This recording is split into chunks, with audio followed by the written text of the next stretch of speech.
Well, Inside Out Fan 2001, you've done your video, and now it is my turn. So, if you don't know who Animat is, he basically reviews animated movies and either gives it the Animat seal garbage or the Animat seal of approval. So, he has some opinions that I don't really agree with. So, today we're going to talk about the top 3 opinions that Animat has that I don't agree with. And these are featuring his most hated studio, Sony Pictures Animation. He absolutely loathes Sony Animation. So, I'm going to share my thoughts on his negative reviews and kind of defend these movies. I'll do it for like DreamWorks Animation and possibly Illumination. And if you agree with Animat, that is totally fine. So, let's get into it, shall we? The first opinion I don't agree with, the 4 out of 10 he gave the Hotel Transylvania, and the Animat seal of garbage. Now, I personally don't know why I hate this movie. The animation is crazy at times, which is why it's high on the list. You're right about the animation. It can be really kooky and kind of unpleasant to look at. I actually went to see this for my birthday, and I have a lot of positive memories about it. So, I don't hate this movie. Sure, the songs are not that original, but this movie has a lot of funny characters, like Frankenstein, who's probably the most comedic character in this movie. There's Dracula, who is a great protagonist, played brilliantly by Adam Sandler. Kind of reminds me of Gru from Despicable Me. Also, Mavis, she was cute and very cool as a character. And the only character I didn't care for was Jonathan, because he is extremely annoying when he tries to be hip and cool. So, that's one thing that I'll bash this movie on. But overall, it doesn't deserve an extremely low score. It's not as bad as the third movie, and Animat, I think you're being a little too harsh with this movie. I mean, the person that directed this movie directed 2 cartoons on Cartoon Network. It's not like he has experience with movies. So, on to number 2. The second opinion that I don't agree with is the 2 out of 10 that he gave Cloudy with a Chance of Meatballs 2. This is probably his most famous review yet. Now, Cloudy 2 may not be a better movie than the first movie, but it's still a good movie. Don't know why you hate this sequel so much and say it's one of the worst animated movies of all time. It's not that bad. It's certainly not as bad as Food Fight. You don't know what you're talking about. The character designs are good.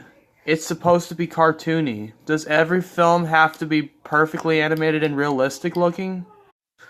The story is rehashed from the first movie, but they do it in a way that's kind of different and adventurous enough to the point where it can be considered a sequel. Sure, the food puns are hit or miss, but overall, it's a solid sequel, and it's nostalgic. There is one extremely funny scene from this video. Here, I'm going to show you in a sec. Our formula has worked perfectly, but there's one thing that I want to try out. How about we take our formula, but we make everything even worse as possible? Let's just focus only on the food animals to make them look good, and make everything the worst thing you can ever imagine, more than hearing that you have cancer. Literally, let's rehash the story and make it even worse. We already cleared out with the animation since our characters look like the worst thing imaginable. And also, let's not do anything with the characters. In fact, let's dumb them down even. And add insult to injury, let's put in a dumb environmental message in there. And you know what? The people don't care. They'll just think of that one good thing that we made. And they'll think that our movies are good. And you know why? Because people are idiots. They think that just that one element government will forgive everything else. You know, they don't need the money. Let's just steal their money just by doing from that one small element. We don't have to make movies. We just make dumb pieces of crap with that one good thing that people will love. Bah, bah, you little bastards. Bah, bah, bah. Give us your freaking money. One thing that he pointed out that is very true about the animation of the movie is the food in it is, again, greatly animated. It's freaking realistic looking. And it looks like when they animate a hamburger, it legit looks like a real hamburger. So the animation of the food animals and all that is very well done. So congrats to Sony for making that animation. So anyway, that's all on Cloudy with a Chance Meatballs 2. Let's move on to number 1.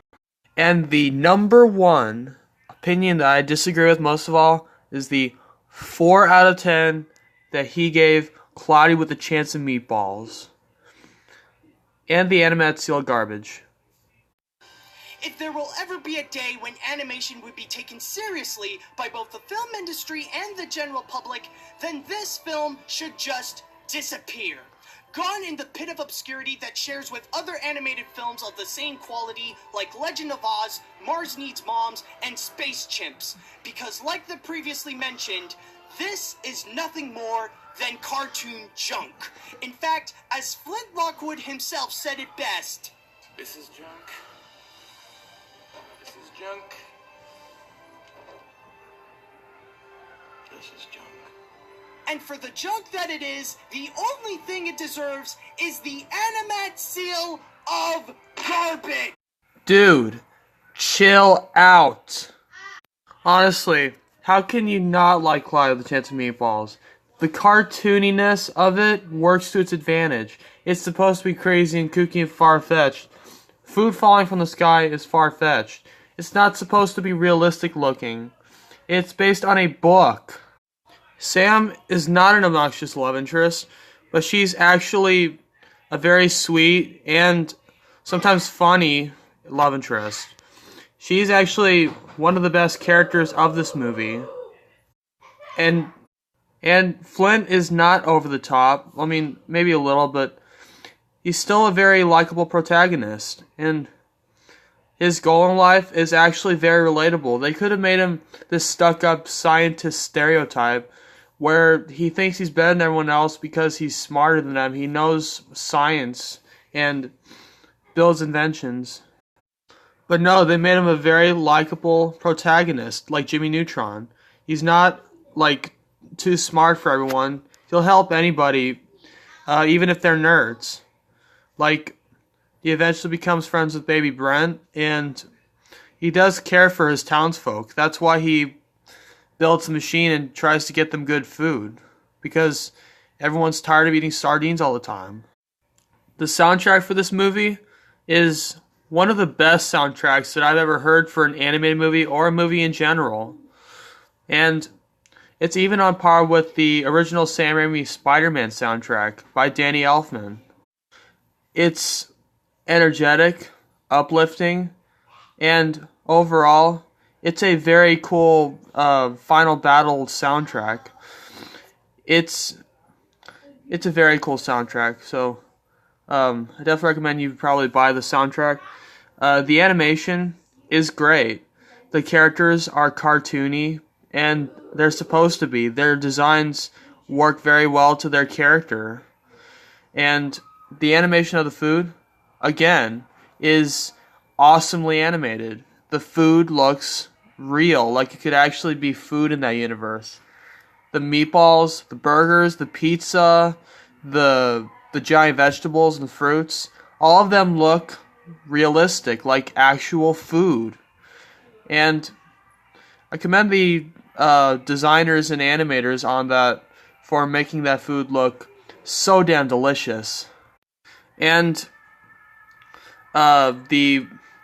it's not all, hold on, the humor in this movie, it really works. It's very well executed. It there are a lot of scenes that are both funny and very witty. But it's not all like cotton candy and rainbows either. It's also got some heartfelt moments between Flint and his dad, Flint and Sam, as Flint shows that Sam doesn't need to be what everyone wants her to be. That she can just be herself, and uh, she'd be special.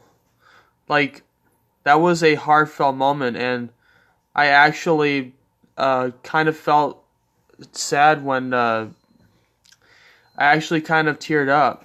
It was that emotional of a scene that actually works. This film knows how to do emotion really well. Also, there's this one great scene where Flint makes this whole ice cream land for Cal on his birthday. That is a very emotional scene and a very heartfelt scene. And it shows how much Earl cares about his son. Actually, Animat likes Earl and Tim Lockwood. And I'm glad he does, because those two are some really great heartfelt characters right there. So, thank you, Animat. Forgot to mention the end song at the end of the second movie, La Da Dee. That is a very catchy and very uplifting song. That was definitely a highlight of the movie. It was easily one of the best 2013 songs, right next to Supernova, which was featured in Escape from Planet Earth. And I definitely prefer those over Let It Go any day, or First Time Forever by Frozen. In fact, both of those movies are better than Frozen. So the end song in this, it ends with a bang. Like, after Flint and Sam have their kiss, and Flint and Tim have a heartfelt talk, and the monkey thought translator reveals all of Tim's inner feelings and expresses them out to Flint, and they have a heartfelt hug. The movie ends with "It's Raining Sunshine," and that was a very catchy pop song. That is so uplifting, so heartwarming, and it's definitely one of the best parts of that movie. It ends with a grand finale. In fact, it could have ended here, but they made a sequel, and I'm glad they did. It was still a very good movie. Probably gonna get a lot of backlash for saying that, though. But Cloudy with a Chance of Meatballs does not deserve such a critically low score. I'd say about maybe like 10 out of 10, or 9 out of 10 at least. So, let me know what your thoughts on these three movies are. Do you like them? Do you hate them? Are you with Animat? Let me know down in the comments. See you guys later.